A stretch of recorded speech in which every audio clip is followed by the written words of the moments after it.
জয় হরিচাঁদ, জয় গুরুচাঁদ।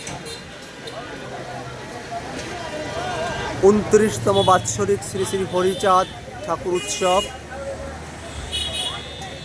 আপনারা দেখতে পাচ্ছেন যে এখানে আমাদের শ্রদ্ধেয় মান্যবর মতুয়া অখিলবাবু আমাদের সামনে আছেন। তার আপ্যায়নেই এখানে এসেছি। তো এটা হচ্ছে কাকু, এই বাড়িটা যার, তার নাম কি? নাজিরপুর চক্ষু ও সাধারণ স্বাস্থ্য সেবা কেন্দ্র।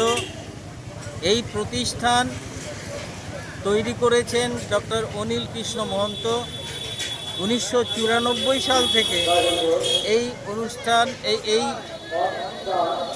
প্রতিষ্ঠান সূত্রপাত ঘটেছে। চলো ভিতরটা দেখি একটু, চলো। চৈতন্য বারোই চেনে হবে। এই যে দুপাশে এই যে দোকানগুলো সবই এই সেবা কেন্দ্রের জায়গায়। সেবা কেন্দ্রের এটা এই বিল্ডিংটাই প্রথম গড়ে ওঠে। এটা এই বিল্ডিংটাই প্রথম বিল্ডিং নাজিরপুর ডক্টর আম্বেদকর সাধারণ স্বাস্থ্য সেবা কেন্দ্র।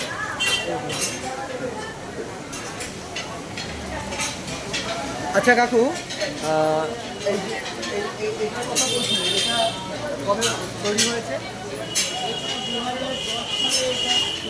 2010 সালে। একটু এদিকে মুখটা করো। সেই সময়ে হ্যাঁ, নগরে কেন্দ্রীয় কমিটিতে আমি ছিলাম। আচ্ছা আচ্ছা, কেন্দ্রীয় সমস্ত নেতৃবৃন্দ এসেছিলেন। আচ্ছা এই এই মূর্তি সেই সময় উদ্বোধন হয়। আচ্ছা, ঠিক আছে। হ্যাঁ হ্যাঁ, এটা 2010 সালে। 2010 সালে। আর যেটা বললাম যে 1994 সালে, যেটা হয়নি। আচ্ছা আচ্ছা বিল্ডিংও ছিল না। আচ্ছা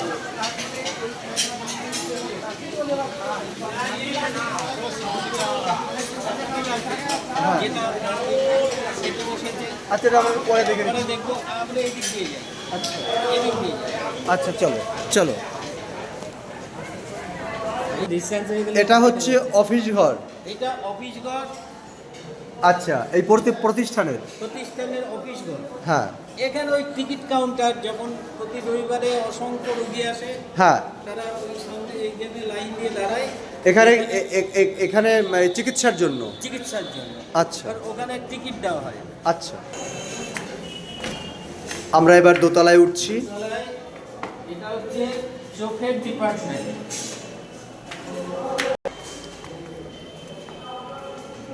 বিনামূল্যে প্রায় এই চোখের চিকিৎসা করা হয় নামমাত্র খরচে। আচ্ছা কাকা, কি বললে যেটা বিনামূল্যে? এখানে একদম স্বল্প মূল্যে হুম, চোখে অপারেশন হয়। আচ্ছা 2 দিন চোখ দেখা হয়। আচ্ছা সেখানে পয়সা লাগে না চোখ দেখাতে। আচ্ছা, তারপরে যখন অপারেশন হয় শুধু লেন্সের দামটা দিতে হয়। এখানে মানে সংগঠনটার নাম কি যেন বললেন? Nazirpur doctor B.R.. আম্বেদকর চক্ষু ও সাধারণ স্বাস্থ্য সেবা কেন্দ্র। চলো। প্রতিষ্ঠাতা হরিভক্ত অনিল কৃষ্ণ মহন্ত। অনিল কৃষ্ণ মহন্ত, ইনি বোধহয় রানাঘাটেও চিকিৎসা করেন? না, এখানেই কল্যাণীতে ছিলেন। উনার অরিজিনাল বাড়ি ছিল বেতাইয়ে। আচ্ছা এখন ওনার বাড়ি কল্যাণী। আচ্ছা, এদিকটা দেখাবো। স্বামী পশ্চিমানন্দ সরস্বতী এরা ডোনেট করেছিল। এরা এই চোখের যে ওটি, হ্যাঁ এই ওটির যে যন্ত্রপাতি, হ্যাঁ, সেটা এরা ডোনেট করেছিল। আচ্ছা এই সংস্থা যে ডক্টরস রুম বা গেস্ট রুম, হুম,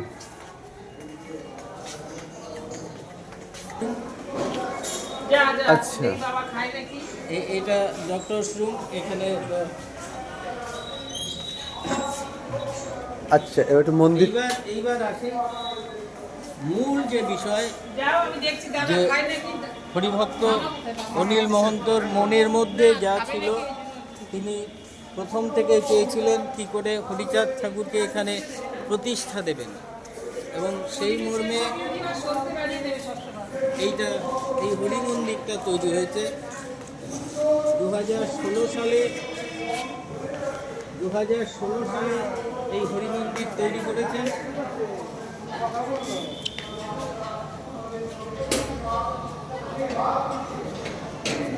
2016 সালে এই হরি মন্দির তৈরি হয়। 2016 সালে একটু মন্দিরের ভিতরের কাজটা একটু দেখাতে বলুন। 16 সালে মন্দির প্রতিষ্ঠা হয়, কিন্তু এই যে মূর্তি, একটা পাথরের অন্য মূর্তি একজন দিয়েছিলেন, কিন্তু সেই মূর্তি পছন্দ হয়নি।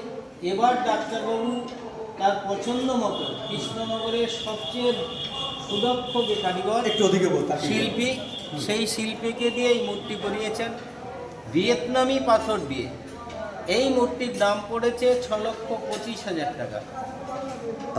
আমি একটু আবার একটু রিপিট করব কাকু।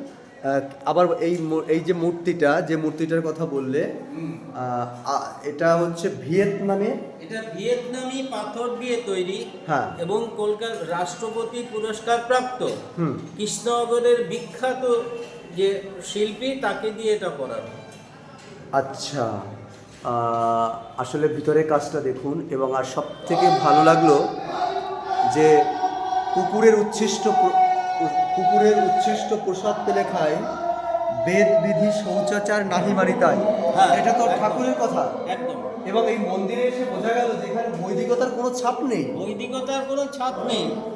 ডক্টর অনিল মহন্ত তার একটাই বক্তব্য, জীবে দয়া নামে রীতি, মানুষেতে নিষ্ঠা, ইহা ছাড়া আর যত সব ক্রিয়া ভ্রষ্টা। এটা তো ঠাকুরের কথা। ঠাকুরের কথা। হ্যাঁ। এবং জগৎকে প্রেম করো, তার মূর্ত প্রতীক হিসাবে আমরা ডক্টর অনিল কৃষ্ণ মহন্তকে দেখতে পাই। এখানে সকলে, এক বিস্তীর্ণ মুসলমান অঞ্চল আছে, সেই মুসলমান মানুষেরা আসেন এবং আশেপাশে যত সম্প্রদায়ের মানুষ আছে, যত ধর্মের মানুষ আছে, সকলের প্রতি সমদৃষ্টি, কারোর সঙ্গে কোনো বিভাজন করা হয় না। কিন্তু আমি তোমাকে থামে দিয়ে একটু বলছি, এই মুহূর্তে বাংলাদেশ বলো, ভারত বলো বা নেপাল, আমি যত মন্দিরে গেছি, বিভিন্ন, শুধু আমাদের মন্দির না, everything, any types of temple, সেখানে দেখা যায় বিশেষ করে আমাদের সমাজের মানুষ এখন তো বৈদিকতার ছাপ থেকে বেরোতে পারেনি, অনেকেই মুক্ত হতে পারে। হ্যাঁ, কিন্তু সেখানে তাদের মন্দিরে কোনো না কোনো জায়গায় কোনো না কোনো একটা সমস্যা আমরা দেখতে পাই। কিন্তু এই মন্দিরটা সম্পূর্ণরূপে একটা ভেজাল মন্দির। একদম একদম হরিচাঁদ ভিন্ন, আর কোনো গল্প নেই এখানে। তবে তুমি কি আমাদের যে যারা হরিভক্তরা আছেন, যারা প্রচুর হরিভক্ত, তাদেরকে এই মন্দির দর্শন করতে বলবে? হ্যাঁ, আমি সমগ্র বিশ্বের হরি ভক্ত যারা, মতুয়া যারা, তাদের কাছে আমি আহ্বান করব যে এই মন্দির দেখে যান। এবং হরিচাঁদ ঠাকুর, গুরুচাঁদ ঠাকুরের যদি অনুসারী, তার যে মূল কাজ, মানুষের কাজ করা, মানুষের কল্যাণ করা, সমাজের কল্যাণ করা, আবার কিভাবে করতে হয়, একজন অনিল মহন্ত যদি আজকে এটা করতে পারেন, কোটি কোটি মতুয়া ভক্ত তারা পৃথিবীর মধ্যে নজির করতে পারতেন। আজকে ডাক্তারবাবু এখানে আজকে যে স্বপ্ন দেখছেন, এখানে একটা মেডিকেল কলেজ গড়ে তুলবেন। বহু মেডিকেল কলেজ ব্যক্তিগত উদ্যোগে হয়। সামগ্রিকভাবে এই সমাজ যদি মনে করে গুরুচাঁদের নামে একটা মেডিকেল কলেজ গঠন করবেন, ডাক্তারবাবু নিজেকে উৎসর্গ করে বসে আছেন। ডাক্তারবাবু ছেলেও একজন ডাক্তার, সেও ডাক্তার হয়েছে, এবং তার পরিবার এই কাজের সঙ্গে উৎসর্গিত প্রাণ। তো আপনার বাড়ি এটা- কোথায়? মাসিমা, আপনার বাড়ি কোথায়? আপনি উনি এখানে দীর্ঘদিন ধরে আছেন, ভলেন্টিয়ার হিসাবে আছেন। আচ্ছা। এবং এই যা কিছু পুজো টুজো যেটুকু আমাদের যে রীতিনীতি, সেটা উনি করে থাকেন। আচ্ছা কাউকে একটু ওই পাশটা একটু দেখানোর চেষ্টা করব, একটু মন্দিরটা পুরোটা একটু দেখানোর চেষ্টা করছি। হরিচাঁদ ভ্রমণটা বাকি, চলো ওই নিচ থেকে দেখি। এখানে এই মন্দিরটা, উনি তো ডাক্তারবাবুর স্ত্রী না? হ্যাঁ, উনি দুটো কথা বলবেন। এই মন্দিরটা গড়ে তোলার পিছনে যে কারণ ছিল, অর্থাৎ যখন এই সেবা প্রতিষ্ঠান চলছে, ওনার মনের মধ্যে যে বিষয়টা ছিল, সেটা হচ্ছে আমি কি করে এই হরিচাঁদকে করতে গিয়ে উনি আমি একটু দেখাচ্ছি এইখানে যে এই যে কর্মযজ্ঞ চলছেন, এই কর্মযজ্ঞের যে মূল কাণ্ডারি, যার প্রচেষ্টা, যার তীক্ষ্ণতা, যার চিন্তাভাবনার অভাবনীয় পরিকল্পনার এক মহিমান্বিত রূপে পরিণত করেছেন আমাদের শ্রদ্ধেয় ডক্টরবাবু অনিল কৃষ্ণ মহন্ত। আর তার সহায়িকা, তার সর্বক্ষণ তার সহায়িকা, তার জীবনের সহায়িকা। আসলে এরকম একটা অভাবনীয় কাজ করতে হলে যে দুজন মানুষকে যে পাশে পেতে হয়, এরকম সহায়িকা সম্ভব থাকলেই তার পক্ষে হয়তো এত বড় যে মোহমনীয় যে সাগরে অবগাহন করছেন, তার রূপ দিতে পেরেছেন, তার প্রমাণ আমরা এই দুজনের থেকে পাই। আমি একটু কথা জিজ্ঞাসা করব, আপনার মাথায় এটা কবে থেকে আসলো যে আমি এই নিষ্পেষিত, নির্যাতিত, নিপীড়িত মানুষের সেবার জন্য এরকম একটা পরিস্থিতি তৈরি করব, এরকম একটা সংগঠন তৈরি করে এই নিষ্পেষিত, নির্যাতিত, নিপীড়িত মানুষের পাশে দাঁড়াবো? এটা আপনার মাথায় কবে থেকে আসলো? এটা ছোটোবেলার থেকেই মাথায় ছিল যে সময় এবং সুযোগ পেলে পরে সাথে দিয়ে আর কি, তাহলে একদিন এরকম একটা কিছু করার চেষ্টা করব। এবং তারপরে যেটা হলো সেটা হচ্ছে আমি ডাক্তারি পাস করার পরে যখন আমি প্র্যাকটিস ওটা কত সালে পাস করেছেন? আমি 82-তে। 82 আমার জন্মবর্ষ। করে আমার মায়ের খুব ইচ্ছা যে আমি আমার এলাকায় এসে মানুষের সেবা করি। আমার ফার্স্ট পোস্টিং ছিল পুরুলিয়াতে, তারপরে আমি সেকেন্ড পোস্টিংটা নিয়ে করিমপুরে আসি সুপারিনটেন্ডেন্ট হিসাবে। সেইখান থেকে কাজ শুরু 94 8 ফেব্রুয়ারি। আর ম্যাম কি করেন? আপনার স্বামীর যে এই যে কৃতকর্ম, এই যে কর্মযজ্ঞ, তিনি যেভাবে নিজেকে সাধারণ মানুষের মধ্যে বিলিয়ে দিয়েছেন, তার জন্য আপনার কি প্রতিক্রিয়া, আপনার কেমন লাগে? আমার তো খুবই ভালো লাগে এবং আমি সম্পূর্ণরূপে সবসময় আমি সহযোগিতা করেছি, কোনো কিছুতেই বাধা দিইনি। কারণ আমি যতদূর জানি আমাদের টোটাল মতুয়া সম্প্রদায়ের মধ্যে এখনও তো আমরা সে কাঙ্ক্ষিত লক্ষ্যে পৌঁছতে পারিনি। সেই জায়গাটায় এই আত্মভোলা মানুষগুলো এখনও তাদের কৃতকর্মের মধ্যে অনেক রকম ভুল থাকে, অনেক সমস্যা থাকে। সেই জায়গাটায় কখনো কি আপনারা দুজনের কেউ বিরক্ত বোধ করেন? হ্যাঁ, বিরক্ত বোধ করি, আবার কেটেও উঠি। একদম যে বিরক্ত বোধ করি না তা ঠিক নয়। কারণ কাজ করতে গেলে বাধা আসে, বাধা হলে পরে মনে কষ্ট হয়, মনে কষ্ট হলে একটু বিরক্তি আসে। আবার সেইগুলি আগামী ভবিষ্যতের দিকে তাকিয়ে, বর্তমান দিকে তাকিয়ে সেগুলি কাটিয়ে। আসলে আপনার সম্পর্কে আমার কাছে আমাদের মতুয়া ভক্ত এবং আপনারা জানেন যে অনলাইনে যে গ্রুপগুলো হয়, সেই গ্রুপগুলোকে কীভাবে বাঁচানো যায়, সেখান থেকে কীভাবে নৈয়ায়িক শিক্ষা প্রদান করা যায়, সেই চিন্তা চেতনার উদ্ভাবনী আমাদের এক মতুয়া ভক্ত অখিল কাকু। অখিল কাকু একজন প্রচারের মুখ এই মুহূর্তে। তো কাকু আপনার সম্পর্কে বিস্তারিত আমাকে বলেছেন যে এই মানুষটার কৃতকর্ম তুমি যদি একটু মানুষকে আরও মানুষে জানতে পারে, তবে যদি আপনার মতো সুযোগ্য কৃতি সন্তান এভাবে এসে মতুয়াদের পাশে দাঁড়ায়, তবে তিনি একটু আগে একটা বিবৃতি দিয়েছেন এই বিষয়ে, তবে হয়তো আমাদের মতুয়া সমাজ থেকে আরও প্রচার প্রসার আমরা সম্মুখীন হব। তো কাকু, তোমার কেমন লাগছে এই টোটাল বিষয়টা? এই বিষয়টাই তো আমি আর দীর্ঘ বছর ধরে 2010 সালে যে কেন্দ্রীয় কমিটির যারা ছিল তাদের সকলকে এখানে নিয়ে এসেছিলাম। উদ্দেশ্য একটাই ছিল যে হরিচাঁদ গুরুচাঁদ তাদের আসলে কাজ কি, এই ধর্মের স্বরূপটা কি, মতুয়া ধর্মের স্বরূপটি কি, মতুয়া দর্শনের স্বরূপটা কি। যে মতুয়া ধর্ম এবং দর্শন আজকে একটা বিশ্বজনীন মতবাদ, আজকে সারা পৃথিবীতে যখন ধর্মের নামে হানাহানি, ধর্মের নামে মানুষের ঘৃণা, এবং ভারতবর্ষে মূলত যে ঘৃণা ভিত্তিক একটা যা ব্যবস্থা, হরিচাঁদ ঠাকুর তার ধর্মমতের মধ্যে দিয়ে এই মানুষকে মানুষের ঘৃণা থেকে মুক্ত করলেন, সত্যের সন্ধান দিলেন, সত্য ধর্ম প্রকাশ করলেন, যে ধর্মে মানুষে কোনো বিভাজন নেই, নারী পুরুষে বিভাজন নেই। একটা পুরুষতান্ত্রিক সমাজ ব্যবস্থা, তার যে বিকট রূপ আমরা দেখেছি, আজকেও তার কমেনি। আজকেও নারী সমাজের প্রতি যে নিপীড়ন হয়, হরিচাঁদ ঠাকুর, গুরুচাঁদ ঠাকুর তার দর্শন যদি সত্যিকারে সমাজে প্রচার হতো, মানুষের মধ্যে সেই নীতি জ্ঞান পৌঁছে দেওয়া যেত, মানুষ অনেক কিছু থেকে মুক্ত হতো। আজকে সংস্কারে জালে আবদ্ধ। তখন একটু পিছিয়ে যাচ্ছি, সেটা যেমন সত্য। আমি আরেকটা প্রশ্ন করবো সেটা, যে আমি যত মন্দিরগুলো দেখলাম, ভারতবর্ষ বাংলাদেশ মিলিয়ে যত মন্দির দেখলাম এবং হরিচাঁদ ঠাকুরের পারিষদ, প্রায় এমন কোনো পারিষদ বোধহয় বাকি নেই যে আমি যাইনি, বা গুরুচাঁদ ঠাকুরের। তো সেই জায়গায় দাঁড়িয়ে এইরকম মন্দির আমি দেখিনি যেটা কোথাও বৈদিকতার কোনো ছাপ নেই, কোনো বৈদিকতার ছাপ এই মন্দিরের মধ্যে খুঁজে পেলাম না। এইটা কিন্তু একটা বিরল ঘটনা। এটাও কি আপনার মস্তিষ্ক প্রসূত? আমরা মানে থিঙ্ক ইজি আর হচ্ছে ডু ইজি, এই মতবাদে এই মন্দির প্রতিষ্ঠিত। আচ্ছা আচ্ছা। এইখানে যেটা বোঝায় যে মানুষ ওই তত্ত্বে বিশ্বাস করতে পেরেছে, মনে মনে ধারণ করতে পেরেছে, জীবে দয়া নামে রুচি মানুষ এতে নিষ্ঠা, তার কাছে অন্য কিছু প্রাধান্য পায় না। আর ভারতবর্ষে বৈদিকতা মানেই হচ্ছে বিভাজনের একটা উপায়। বৈদিকতা মানুষকে বিভাজন ছাড়া মানুষকে এক করেনি।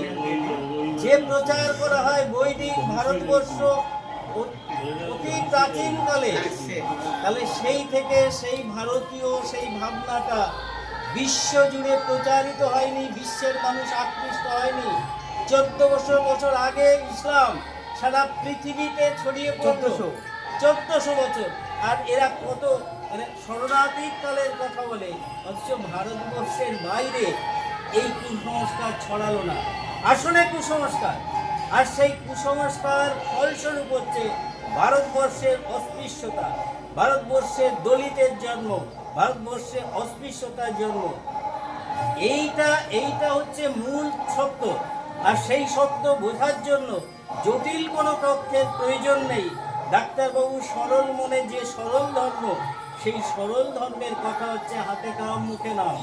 এই হাতে কাম মুখে কাম নামের মধ্যে দিয়ে ওই যে দ্বাদশ বাণীর মধ্যে দিয়ে যেটা আছে, ডাক্তারবাবু অনেক তত্ত্ব জানেন কিনা জানি না, কখনো তার মধ্যে দিয়ে সেই তাত্ত্বিক ব্যাপারটা আমি দেখিনি, কিন্তু ওই দ্বাদশ বাণী চেষ্টা করেছেন যে সদা সত্য কথা বলবে, সত্য পথের থেকে কি করে মানুষের কাজে আমি আত্মনিয়োগ করবো, সকলকে মর্যাদা দেবো, হিন্দু মুসলিমের কেউ আলাদা নেই। এখানে যদি রবিবারে তুমি কোনোদিন আসো তা দেখতে পাবে যত রোগী আসে তার একটা বড় অংশ মুসলমান রোগী। আমি নজরুলের একটা কথা মনে পড়ে গেছে যে তাজমহলের পাষাণ দেখেছো দেখনি তো তার প্রাণ, অন্তরে তার মমতাজ নারী বাহিনীতে শাহজাহান। তো আমার মনে হচ্ছে যে এই কৃতকর্ম, এই যে আনন্দ যজ্ঞের যে ফলস্বরূপ বা যে এই আনন্দ সাগরে অবগাহনের যে সাদৃশ্য লক্ষ্য করেছি, আমার মনে হয় এই সেই মায়ের জন্য এটা হয়তো হয়েছে। কারণ মা যদি স্বাদ না দিত তখন এর পক্ষেটা সম্ভব হতো না। তাই মা আপনাকে প্রণাম। আপনি সন্তান স্নেহে এই নিষ্পেষিত নির্যাতিত নিপীড়িত মানুষের যে গঞ্জনা, যে লাঞ্ছনা, যে কথাবার্তা শুনছেন এবং কাজে পরিণত হয়েছেন। কারণ এত বড় আনন্দময়ী রূপসাগরে ভাসতে হলে তার কিছু কথা শুনতেই হয় লোকের, এটা জানি। আমরা যেমন বিভিন্ন জায়গায় যাওয়ার পরে আমরা কিছু বলতে গেলেও আমাদের উল্টোপাল্টা শুনতে হয়, কিন্তু সেটাও শুনতে হচ্ছে বা হয়। সেই জায়গায় দাঁড়িয়ে আমরা মায়ের কাছ থেকে দু একটি কথা শুনবো যে টোটাল বিষয়টা আপনি কিভাবে সমাধান করেন। যখন ডাক্তারবাবু প্রথম অবস্থায় তাও 94 সালে ওনার একটা হার্ট অ্যাটাক হলো। আমি ওনাকে নিয়ে প্রথমে সেই কৃষ্ণনগর যাই, সেখান থেকে পিজিতে গিয়ে 18 দিন ভর্তি ছিলেন উনি। তারপরে ওখান থেকে একজন ডাক্তার বললেন যে তোমরা দিল্লিতে চলে যাও, ওখানে হার্ট রিসার্চ ইনস্টিটিউটে গিয়ে ওনার চিকিৎসা করালে হয়তো উনি ভালো হয়ে যাবে। কারণ পিজিতে সেরকম ভালো ট্রিটমেন্ট হচ্ছে না এবং ওনার অপারেশন করার কথাও ওখানে বলেছিলেন। আমরা যথারীতি দিল্লিতে চলে গেলাম রিসার্চ হার্ট ইনস্টিটিউটে গিয়ে। যখন ওনাকে আমরা বঙ্গবন্ধু হোটেলে ছিলাম, তা আগের দিন রাতে যে থ্যালিয়াম টেস্ট হবে ওনাকে দেখানো হয়েছে। আগের দিন রাতে উনি বলছে তোমাকে একটা কথা বলি, আমার কালকে কি রিপোর্ট হবে আমি জানি না, যদি আমার রিপোর্ট খারাপ হয় তাহলে তুমি আমার একটা মনের ইচ্ছা পূরণ করো। এই গ্রামে কোনো হসপিটাল নেই, তুমি একটা হসপিটাল করে রেখে দিও। আমি বললাম আমি কোথা থেকে করবো, আমার ছেলেটা ছোট, কিছুই তো আমার নেই, কী করে আমি হসপিটাল করবো। বলছি যে একটা আমার LIC করা আছে, ওই টাকাটা ভাঙিয়ে তুমি একটা হসপিটাল করে যাও, তাহলে আমি বড়ও শান্তি পাবো। তো ঠাকুরের কৃপায় থ্যালিয়াম টেস্ট করে কিছু হয়নি। ডাক্তারবাবু বললেন কিছু করতে হবে না, আপনি নিয়ে যান, এই ওষুধ খাবেন, ঠিক হয়ে যাবে। তারপর থেকে ওনার মনের এই চেষ্টা, ইচ্ছা, এই যা কিছু এই প্রথম ছোট ঘর থেকে আজকে এত বড় এত কিছু হয়েছে। আমি সবসময় সহযোগিতা করেছি, এটা করুন, এর থেকে আমার কোনো মানে আক্ষেপ নেই যে আমি এটা কেন করছে বা উনি থাকছে না কেন। যখনই আছে, এই তো এসছে 15 দিন হলো, আমি তো কালকে এসেছি। এভাবেই উনি করে চলেছে, ভিক্ষা করে, লোকের বাড়িতে গিয়ে, মানুষের কাছে গিয়ে, যে যেখানে যেভাবে পাচ্ছে সেইভাবে নিয়ে যে নিজে দিচ্ছে, সব কিছু দিয়ে এটা তৈরি হয়েছে। সর্বশেষ একটা কথা বলবো, এইখানে একটা কথা বলো, এই যে ভিক্ষার কথা উঠলো না, ডাক্তারবাবু প্রতি বছর অন্তত 1 মাস ভিক্ষা করে। ভিক্ষা করে এখানে এতদ অঞ্চলে ভিক্ষায় বেরোন, একদম হাত পেতে মানুষের দানে যান, তাদের ভিক্ষার দানে আজকে এটা আমি মতুয়া সমাজের সকল মানুষকে বলবো, আজকে যে কথা বলতে গিয়ে মা তার অশ্রু বিগলিত হলো, এবং আমাদের চিকিৎসক অনিল কৃষ্ণ মহন্ত তিনি কিন্তু তার আবেগ চেপে রাখতে পারলেন না, কারণ তিনি বুঝেছিলেন যে আমার শেষ নিঃশ্বাস বন্ধ হয়ে যেতে পারে। কিন্তু আমি এই নিষ্পেষিত, নির্যাতিত, নিপীড়িত সমাজে হরিগুরুচাঁদ ঠাকুরের চিন্তাভাবনা যে ফসল, সেটা আমি ফলাতে পারলাম না। সেই ফসলের নৈয়ায়িক ভার দিতে চেয়েছিলেন এই মায়ের কাছে, কিন্তু এটাও ঠাকুরের ইচ্ছা যে তিনি এই কথার জন্য হয়তোবা, বুঝতেই পারছেন কি বলতে চেয়েছি, আজকে তিনি ভিক্ষাবৃত্তি করছেন 1 মাস মানুষের দ্বারে দ্বারে, তার এই স্বপ্ন পূরণ করবার জন্য এবং গুরুচাঁদ ঠাকুরের আদর্শকে প্রচার করবার জন্য, তার চিন্তাভাবনাকে সঠিক করবার জন্য। আমি রবিবার আসবো আপনার এখানে, যে কোনো রবিবার আসবো, পাশাপাশি আমি আপনাকে একটা প্রণাম করবো, কারণ আপনি হচ্ছেন আমাদের ভগবান। না, ভগবান শব্দটাকে নিয়ে একটা আপত্তিও আছে, কারণ আমি বারবার এটা বলি, god, GOD, god, good orderly direction, মানে ভালো কিছু নির্দেশ করার আদেশই হচ্ছে ভগবান। আপনি মতুয়া সমাজে যে আদেশ দিলেন, যে দিশা দেখালেন, এটা বিরল, তাই আপনাকে আমি সেই জায়গাটা বসালাম। জয় হিন্দ। আপনাকে, আপনার এত বড় ত্যাগ, যে সেই থেকে আপনার স্বামীর পাশে দাঁড়িয়ে এই স্বপ্ন পূরণ করছেন, মতুয়া সমাজ আপনাদের কোনোদিন ভুলবে না। মতুয়া সমাজ যতদিন থাকবে, আপনাদের এই ফসল ততদিন থাকবে, এটা আমার বিশ্বাস। জয় হরি বল। আচ্ছা, অতীতের একটু সাক্ষাৎ করে নিতে হবে। এই মুহূর্তে আর যেটা বলা বাকি থেকে গেল, সমগ্র মতুয়া সমাজের কাছে বাংলাদেশ এবং ভারতবর্ষ, তাদের কাছে ডাক্তারবাবুর যে শেষ ইচ্ছা, নতুন করে করতে হবে, কেটে দাও। একটা মেডিকেল কলেজ